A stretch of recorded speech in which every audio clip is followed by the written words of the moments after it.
Bueno, a ver, bueno, antes que nada, entonces, muy buenas noches a todos los asistentes de esta videoconferencia.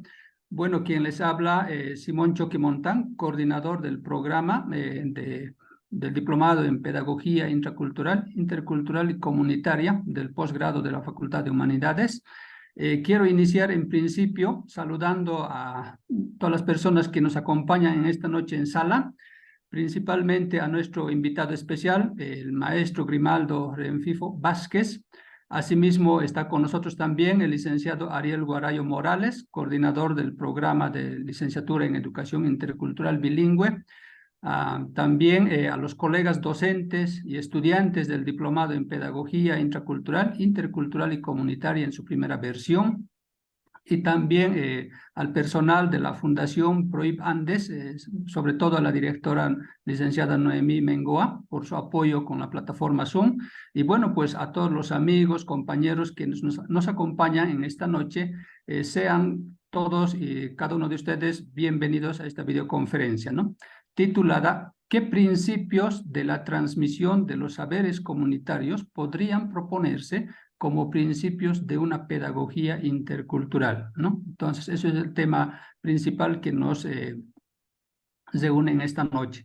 Bien, este evento lo realizamos como parte de las actividades académicas del diplomado, en este caso del módulo de pedagogías comunitarias del diplomado mencionado, y también con motivo de conmemorar el Día Internacional de los Pueblos Indígenas que se celebra cada 9 de agosto, ¿no?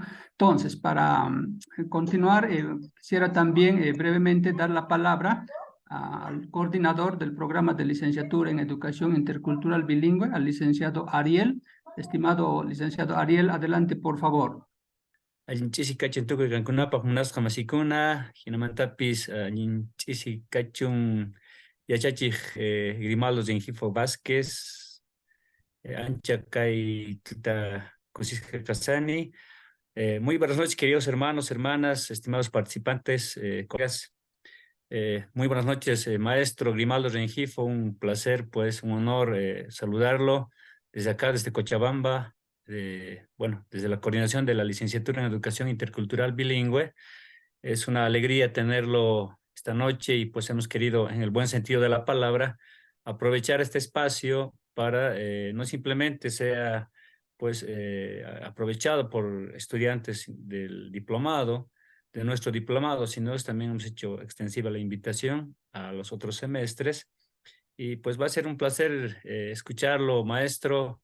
Bueno, en pregrado, posgrado siempre hemos estado leyendo, revisando todos los aportes teóricos, metodológicos que ha estado dando el maestro Rengifo en tema de educación intercultural bilingüe, también el tema de la cosmovisión andina, ¿no? Y particularmente, pues, en el tema de la educación, esa educación local, que se crea vida, esa educación que nos permite criarnos mutuamente, ¿no? Entonces, bueno, estimado maestro, bienvenido de parte de la coordinación de la licenciatura en Educación Intercultural Bilingüe de la Universidad Mayor de San Simón. Bienvenidos también a todos.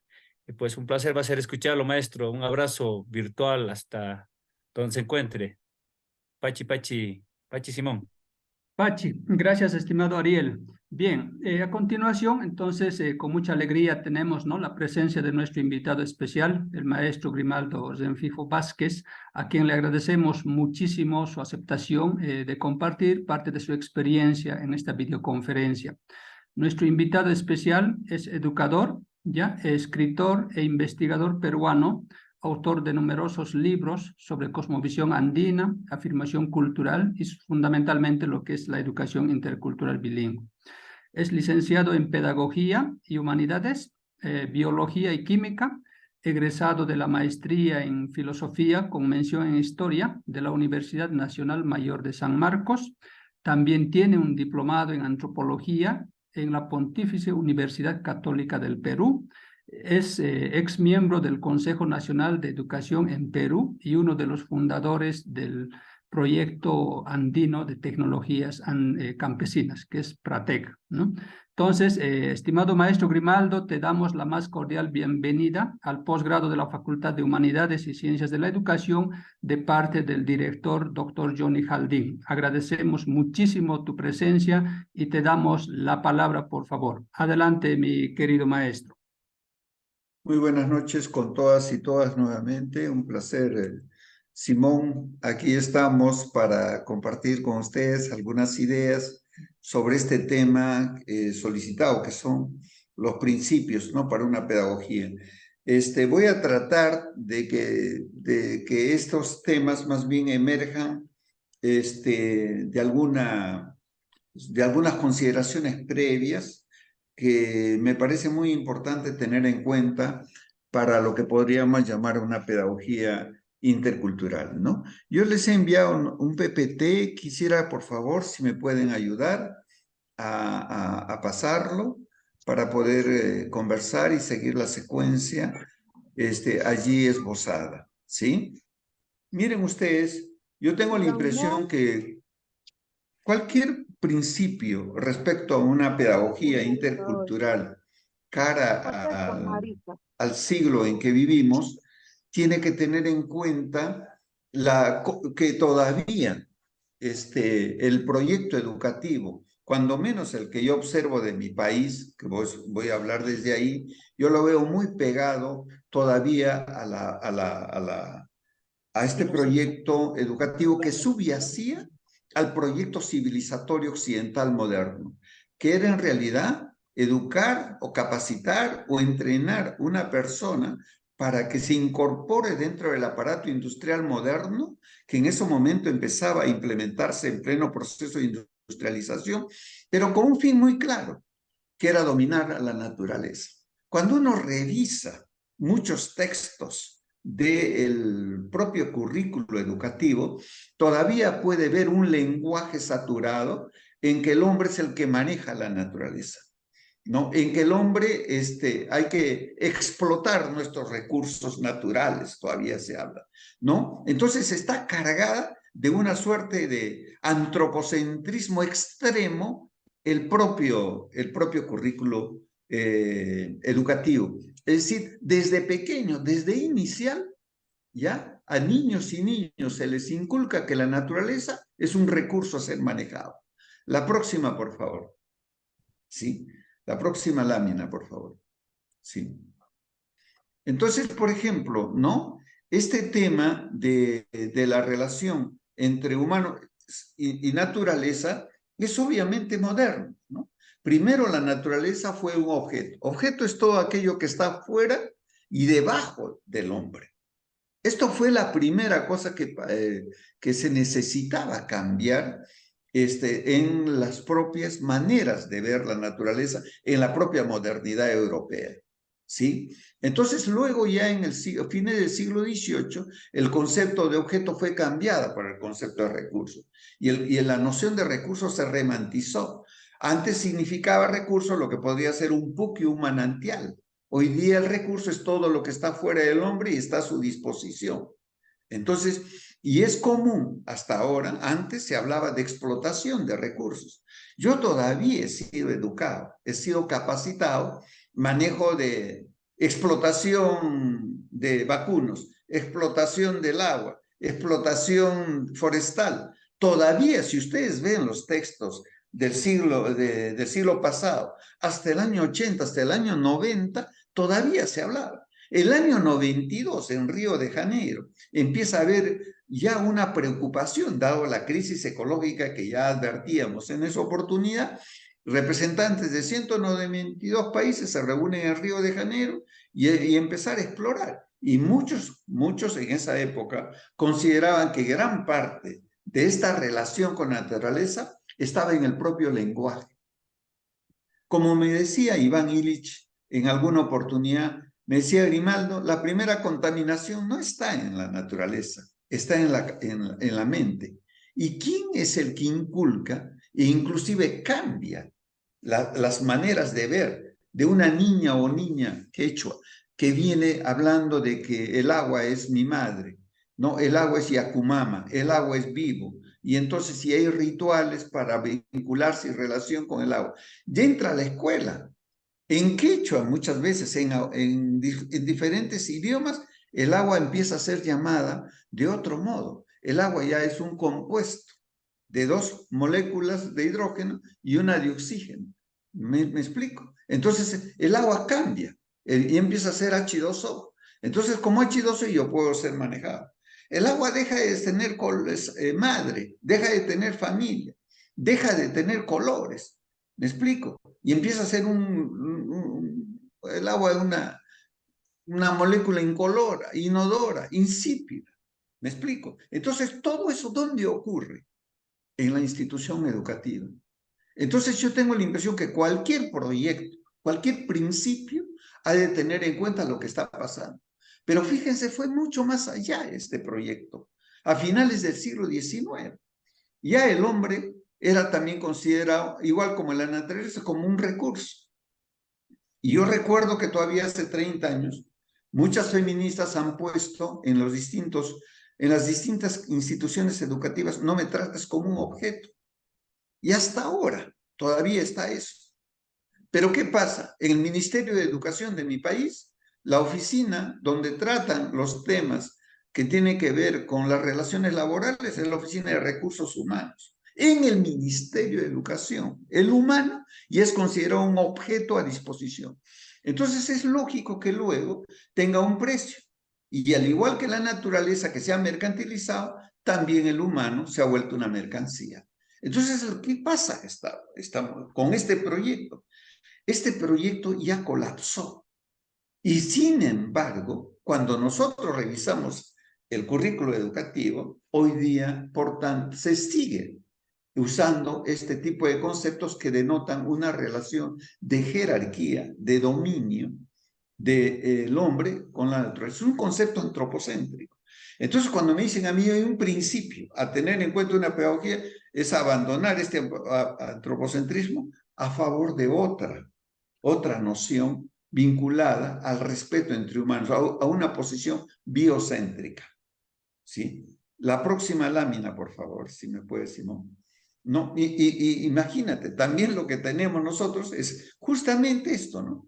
Al no tener en cuenta otras culturas educativas, otras epistemologías, nosotros trasladamos a las instituciones educativas interculturales la misma noción de cuerpo, ¿sí? Lo único que hemos cambiado nosotros aquí, ¿no? Lo único que hemos cambiado nosotros es el idioma, ¿me explico? Pero nosotros seguimos usando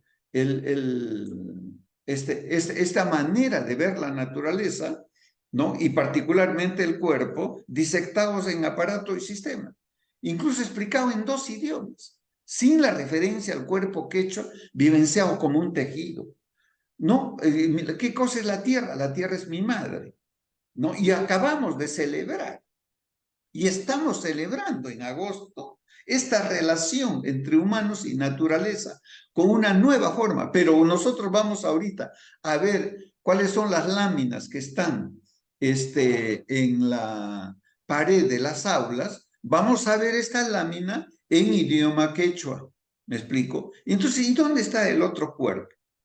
¿No? Se fuerza al quechua a traducir un cuerpo-mecanismo que no se halla dentro de su propia cosmovisión, y no se habla del cuerpo y su ánima y su relación con la madre tierra. ¿Qué hacemos ahora en estos momentos?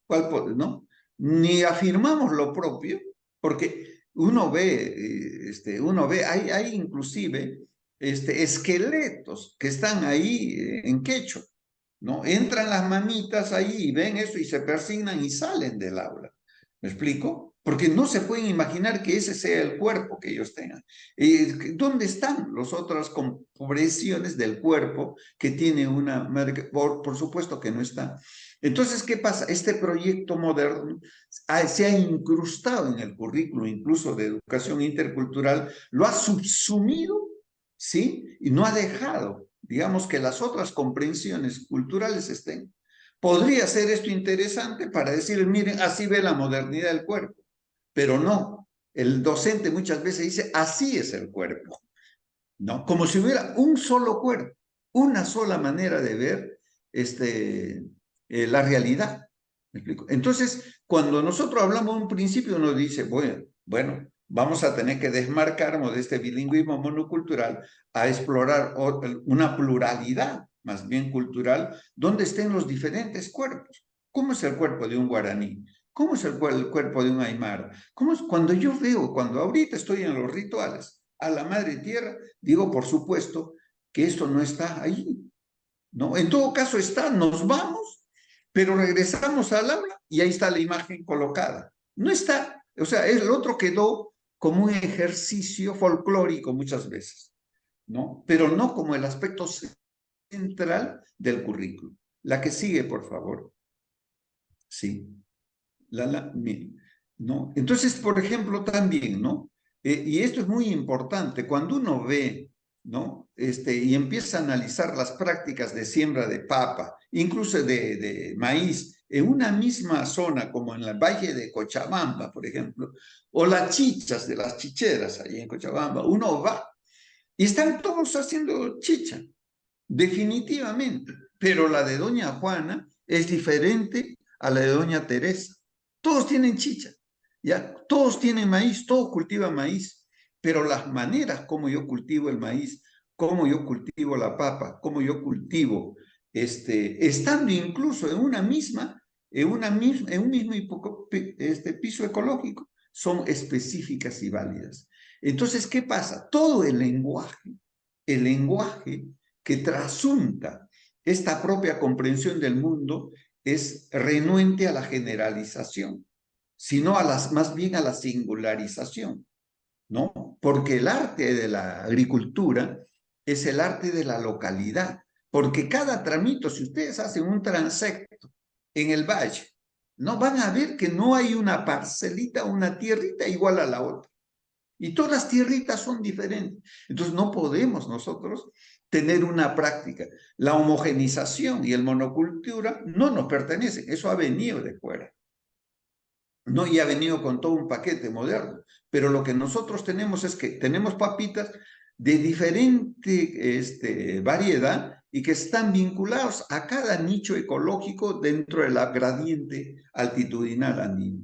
Entonces nosotros somos renuentes a decir, porque así se hace, ¿no? Sino así lo hago, ¿no? Y además este año hemos cosechado, pero ahora se están leyendo las señas, ¿no? Se están leyendo las cabañuelas, se están leyendo, y se van a seguir leyendo el coto, las pléyades, se van a ver diferentes manifestaciones de la naturaleza para ver cómo va a ser el año. Si uno analiza ya digamos, las matrices climáticas desde el año 2000 hasta 20 años, hasta el año 20, va a ver usted que ningún año es igual, ningún mes es igual. Entonces es difícil que en el caso andino nosotros podamos tener prácticas homogéneas. ¿Me explico? Entonces las prácticas son locales y circunstanciales. Entonces el campesino nunca dice, haz así. Su cultura, su agricultura no es una cultura de manual, sino es una cultura, es una pedagogía que nosotros llamamos de la recreación. Llega a la escuela y empieza el verbo, ahí es decir, así lo tienes que hacer, así se hace. Si no haces esta construcción de sujeto, verbo y complemento, si cambias tú, ¿no? Como en el quechua, si tú haces una transliteración de tu idioma a otra, la maestra te va a decir, así no se hace. Empiezan a ver las reglas. 2 y 2 son 4, ¿no? Alguna abuela te puede decir 2 y 2, depende, pues, ¿no? De qué cosa es que tú vinculas, 2 kilos de qué, con qué. Porque además no existe el número en forma abstracta, sino está vinculada a algo concreto. Entonces, cuando ella le dicen 2 y 2, ¿a qué igualdad? No hay esa noción de igualdad. Entonces, los universales uno los aprende en las instituciones educativas. Entonces empieza ahí a ver todo el tema del manual. ¿Y por qué ese proyecto es así? Porque tiene que ver con el proyecto cara a la industria, cara a la máquina. Si a uno le dan un reloj Y el reloj viene, la construcción, cualquier aparato uno lo compra, una refrigerador, un televisor, viene con un manual de funcionamiento. Si uno no sigue los protocolos, es muy difícil que uno pueda hacer funcionar un aparato, porque está hecho para unas construcciones homogéneas y tiene que seguir la pauta. Entonces, si uno no sigue la pauta, no funciona el aparato. Si uno no arma como está previsto el mecanismo, no, simplemente no funciona. Entonces, todo el lenguaje y todo el proyecto de la modernidad está asociado a la homogeneidad. Así se hace. Entonces, toda la cuestión de nuestro... pero el niño viene con, así lo hago, viene con otra perspectiva. Entonces, cuando nosotros estamos pensando en una pedagogía intercultural, ya que debemos de pensar cómo trabajar el tema de los universales, el tema de la generalización, todos estos conceptos que tienen que ver con la abstracción, con estos modos que tiene el pensamiento andino amazónico para referirse a las cosas. Entonces, por ejemplo, esto es un aspecto que nosotros lo vemos cotidianamente en cuanto a las prácticas. Es muy difícil generalizar, ¿no? Entonces, cuando va un campesino, dice, bueno, le encantan estas reuniones entre campesinos.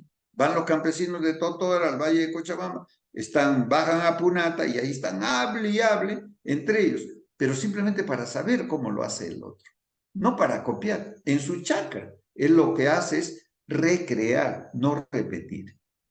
Entonces, esto es una cosa, así está, digamos, y con estos tipos de sentipensamiento viene el niño y la niña al aula. Y muchas veces estas pedagogías no son reflexionadas lo suficiente dentro de las aulas de las facultades de educación o de las escuelas donde estamos formando a los futuros docentes de nuestros respectivos países. Entonces, esto es un aspecto, creo yo, a tomar en cuenta. Entonces, ¿qué principios debemos de tener en cuenta para la interculturalidad cuando trabajamos una pedagogía para la diversidad? Entonces, ¿cómo entra la cuestión moderna, además dentro de estos otros, dentro de estas estructuras de pensamiento, ¿no? Entonces, esto es un aspecto a tener en cuenta. Lámina que sigue, por favor. ¿Sí? Claro, miren ustedes cómo nosotros, acá tengo yo simplemente hecho un corte transversal, en el caso peruano, ¿no? Nosotros tenemos este tipo de paisaje arrugado, imposible homogenizar. Acá las sociedades han tenido que criar este paisaje y al mismo tiempo que el paisaje le cría. En un ambiente de alta heterogeneidad no hay la posibilidad de generalización. Uno puede así, claro, en pequeños valles, uno puede hacer cosas como... En cambio, en un ambiente de alta homogeneidad, como es todo por un lado, el paisaje, tanto americano como europeo, ha sido posible el desarrollo de prácticas, ¿no?, que han tenido que ver con la homogenización de ciertos protocolos en el cultivo del paisaje, ¿no? Entonces, entre paisaje y cultura, como dice Rodolfo Fuchs, hay pues una relación entre geocultura, una relación geocultural que cría una manera de hablar, de pensar, que es muy importante a tener en cuenta cuando uno habla de pedagogías interculturales. No es que vuelvo a decir que los niños y niñas no aprendan la ciencia y tecnología moderna, no es que aprendan las cuestiones de la máquina, sino que creo que un docente intercultural tiene que tener en cuenta cuál es la arcilla, cuál es esta arcilla cognoscitiva que le viene desde la propia comunidad. La que sigue, por favor. Sí. No, entonces, y esto es otra cosa también, ¿no? Cuando un niño o niña está con su familia cultivando papa, ellos van a ver los astros, ¿sí? Se van a preocupar de los animales, no tanto los que van a arar su chacra, va a ver cómo está, cómo se inyunta los toros, ¿no? Van a ocuparse y preocuparse por supuesto, de la planta, qué tipo de plantas van a colocar, en qué terreno, qué tipo de papa entra, o qué tipo de maíz, o qué tipo de oca, o qué tipo de oyuco, en fin, qué tipo de trigo va a entrar en esa chacra. Entonces, cuando cultiva, vincula y está viendo también el clima. ¿no? Llueve, no llueve, qué tipo de suelo es. Entonces, lo que hace el niño y la niña es, pues, las decisiones que tiene, no solamente dependen de lo que ella o él haga, sino de lo que escucha. ¿Qué cosa es lo que está pasando en su entorno? Entonces, su mente es fundamentalmente una mente de relaciones, de vinculaciones, de tramas. Es una mente que teje continuamente los diversos aspectos del mundo. Y esto de alguna manera es lo que hacemos nosotros, incluso cualquiera, todos los días. Pero ¿qué pasa cuando vamos a la escuela? Cuando vamos a la universidad, ahí la realidad es segmentada en especialidades y en disciplinas. Yo soy profesor de biología y química, yo entraba a mi clase, ¿no? A las 10 y estaba esperando que salga el profesor de matemáticas. ¿Qué trató el profesor de matemáticas? Eso no era de mi incumbencia. Yo entraba y le decía a los niños, niños y niños, ¿en qué nos hemos quedado? Los jóvenes, ¿en qué nos hemos quedado? Abrían su cuaderno correspondiente al tema que iban a tratar conmigo y empezamos a continuar. Y ese niño tenía que pasar en una mañana por 3 o 4 temas. 3 o 4 docentes en secundaria es así. Y cada quien trata lo suyo. No estamos tratando una sola cosa vinculando y relacionando nuestras propias disciplinas con un tema. ¿Me explico? El niño y la niña está ahorita, ya terminó ya de cosechar sus papas, ya, y están haciendo chuño, helada. Ahorita están en la siembra. Hablo de los niños rurales. Entonces están en todas esas preocupaciones. Podríamos hacer propuestas a partir de lo que el niño y la niña hacen y trabajar todos en una pedagogía de una manera integrada dentro de la propia escuela y de manera que los futuros docentes puedan salir y hacer lo mismo.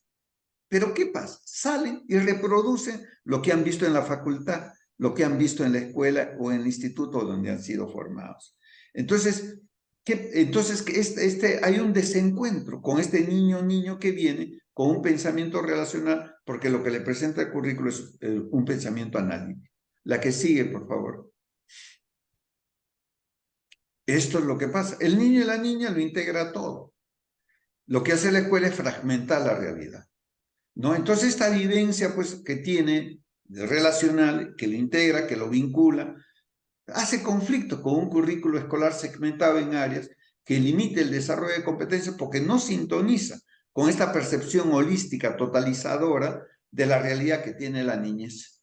¿Ya? Entonces, creo que esto es otro aspecto a tener en cuenta si yo quiero deducir principios para una pedagogía intercultural. Yo tengo que trabajar una pedagogía relacional, porque tal como está ahora es una pedagogía analítica, ¿no? Entonces tenemos que vincular. Probablemente yo estoy hablando desde mi propio mundo, desde mi propia realidad, porque yo entiendo que en los países difieren estas cosas, se han estado haciendo, yo creo, desde la reforma de hace 12, 15 años, que se ha venido haciendo una reforma en Bolivia, que justamente trataba de salirse de esta monodisciplinariedad a una transdisciplinariedad, a una interdisciplinariedad de manera de ver la realidad y todos los docentes conjugar, incorporar sus propios contenidos sin dejar sus propias especialidades a partir de un tema de ocupación o preocupación del niño y la niña. Pero en muchos casos lo que pasa es que cada uno de nosotros se encarga de su tema sin ocuparse o preocuparse de su vinculación con lo que hacen los demás colegas. La próxima, por favor.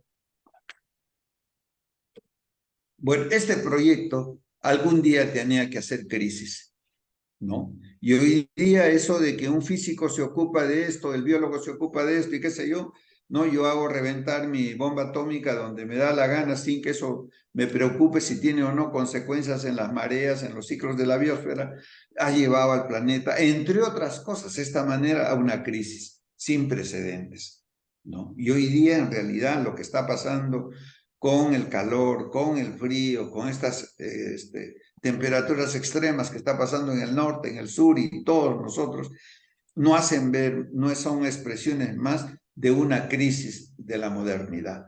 Hay una crisis social, nunca como antes hubo plata, pero nunca como antes tenemos una distribución desigual de los bienes que nos da la tierra o el mundo. Y ni se diga en cuanto a la crisis de valores. Mi país pasa por una crisis impresionante. No hay institución que se salve de críticas y cada uno de los personajes que entran realmente entran a destruir la poca sensatez que nos queda para una convivencia en armonía. Tenemos una crisis generalizada. La pregunta siempre está, ¿tiene que ver la educación con esto? No. Entonces, yo respondo que sí, porque el proyecto educativo ha sido parte de la construcción de este proyecto civilizatorio, ¿sí? Y al hacer crisis el proyecto, ha hecho también crisis el proyecto educativo que subyacía. Y estamos en ese momento, estamos en este momento. Ya, la que sigue, por favor.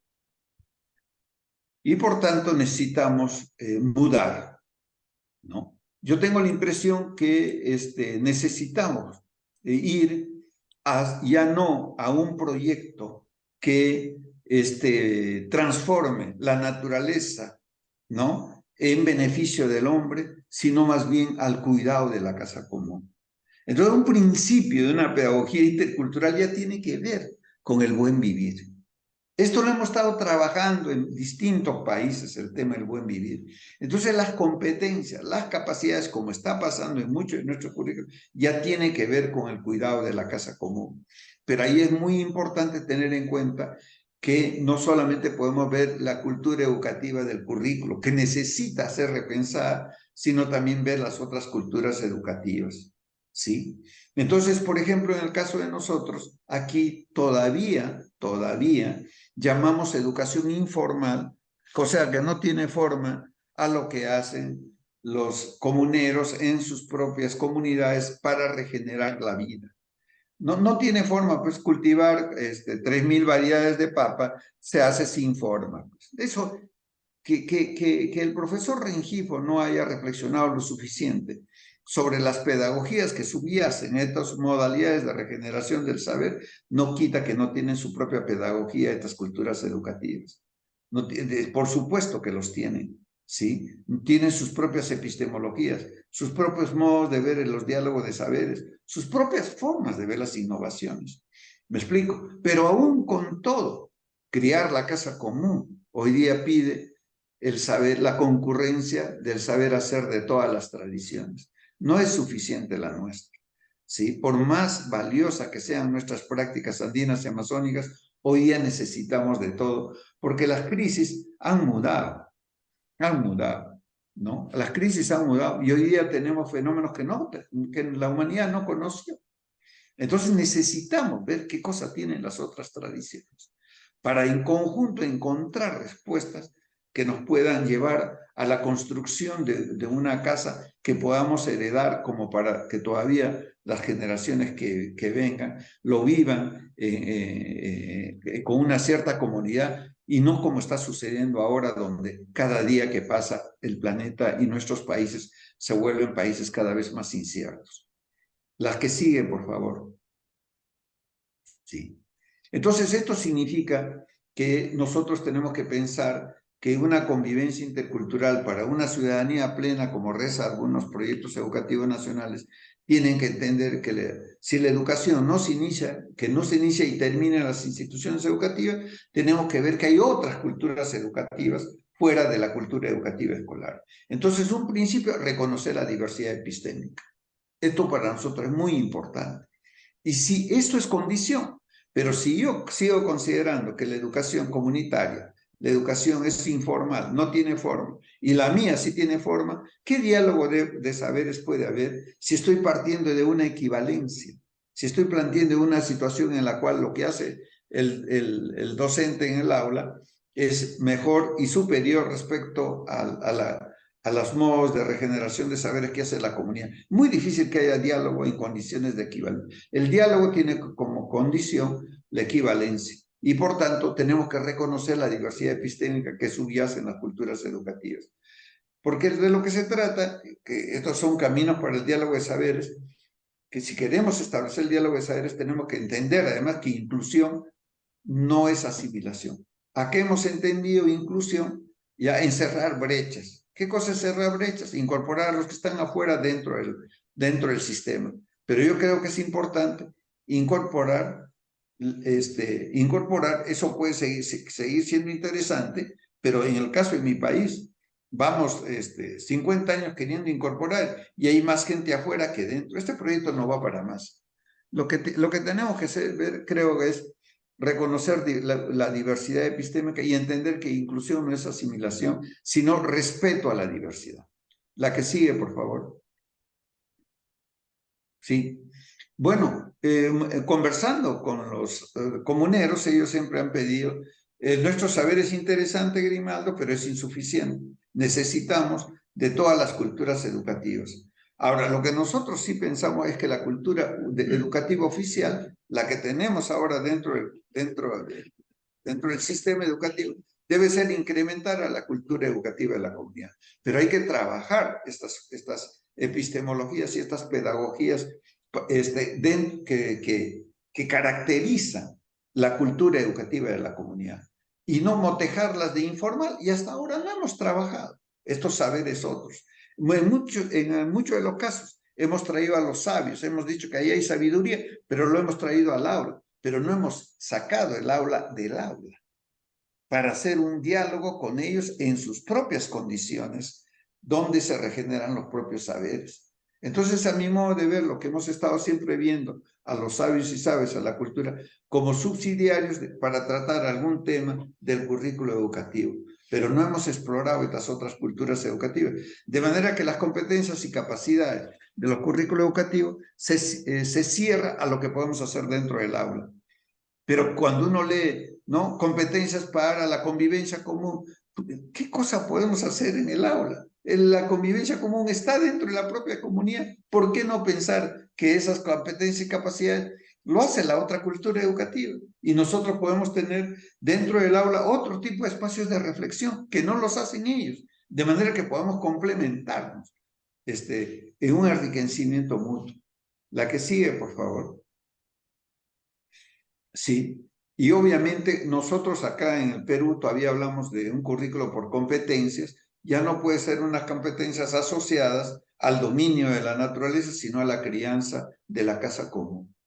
Nosotros en lo que es importante es entender que tenemos desafíos locales y globales, como el cambio climático, la erosión de la biodiversidad, la pérdida de referentes éticos, ¿no?, que lo vemos cotidianamente.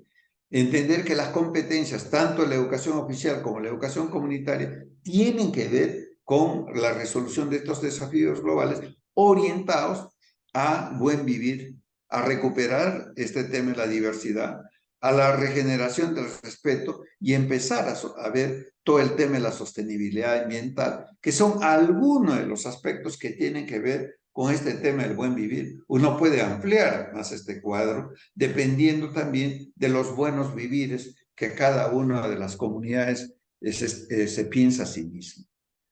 Entonces, digamos, la propuesta, digamos, para trabajar este tema de los principios es empezar a ver más bien cómo podemos crear esta casa común. La que sigue, por favor. Sí. Y ahí, pues, nosotros en realidad nos basamos en la experiencia andino-amazónica, ¿no?, que ha sido siempre la experiencia de incluir y no excluir. Nosotros no somos centro de origen del trigo, eso ha venido del sudeste asiático. Tampoco de la avena, tampoco de las habas.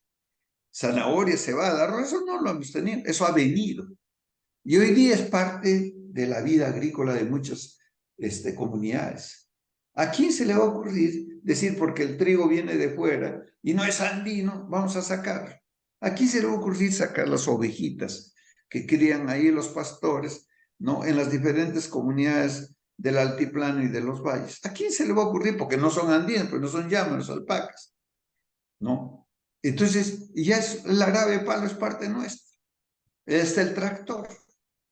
¿A quién se le va a ocurrir, a ver, en su sano juicio, decir porque la Virgen de Copacabana no es andina, sacarla del panteón? Cuando está incorporado, nosotros mismos vamos en peregrinaciones allá, pero al mismo tiempo hacemos agosto ofrendas a la Madre Tierra, nos vamos a los achachilas, a los Abra, ¿no? Y ahí estamos haciendo rituales cuando corresponde a la Madre Abra. Entonces, y al bosque. Entonces, lo que hemos hecho es incorporar eso. Lo mismo ha pasado con las instituciones. Entonces, imagínense, en pleno ecocidio y etnocidio, nosotros hemos incorporado a la iglesia, al cura, hemos incorporado a la escuela, ¿no? Entonces, y ahí estamos. Y como nunca, los Andes, Perú, Ecuador, Bolivia, Colombia, Norte de Argentina, hoy día es uno de, fíjense, es uno de los centros más importantes en el mundo de crianza de la agrobiodiversidad. Es uno de los centros más importantes. Hay alrededor de 170 especies de plantas cultivadas en esta región nuestra. Somos los... Entonces dice, ¿cómo ha sido posible? Se han muerto 9 de cada 10 con las persecuciones, con las muertes, con los trabajos forzados en las minas. ¿Cómo ha sido posible? Y este es el tema que me convoca realmente para ver principios. La próxima, por favor. ¿Sí? Entonces, el tema es cuáles son las bases para una hospitalidad educativa intercultural. No se han dejado, no se han dejado. Es decir, tú eres ahora, estás siendo mi víctima. Yo el víctima, ahora yo voy a ser, ¿no? El victimario y tú vas a ser la víctima, ¿no? Entonces vamos a cambiar, caigo en la oposición. Tú me has matado, te voy a matar. No. Fíjense, en los Andes surgió la papa, pero junto con la papa surgió el papacuro, el gusano de la papa. Al andino de ese entonces le quedaban dos alternativas, o crear el veneno para matar al papacuro, al gusano de la papa, porque se comía la papa, o criar al papacuro porque también era un ser vivo. Y lo que optó fue por criar la vida. Entonces no hay, porque para el que cría todo. No es que yo crío solamente una cosa y no crío lo otro. He criado la escuela, he criado la iglesia, he criado a los curas, he criado a las vírgenes, he criado todo, ¿no? Y al mismo tiempo hay una relación entre el humano y la naturaleza de crianza mutua. Yo crío a la Pachamama y pero la Pachamama también me cría.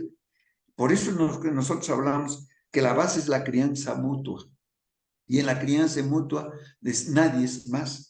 Todos somos equivalentes y todos hacemos AINI en equivalencia, ¿no? Esto ha llevado a que los Andes sean una de las áreas de mayor diversidad, porque siempre estamos yapando, estamos incrementando, estamos incorporando lo nuevo. Nosotros no hay una actitud fundamentalista de cerrarse a nada.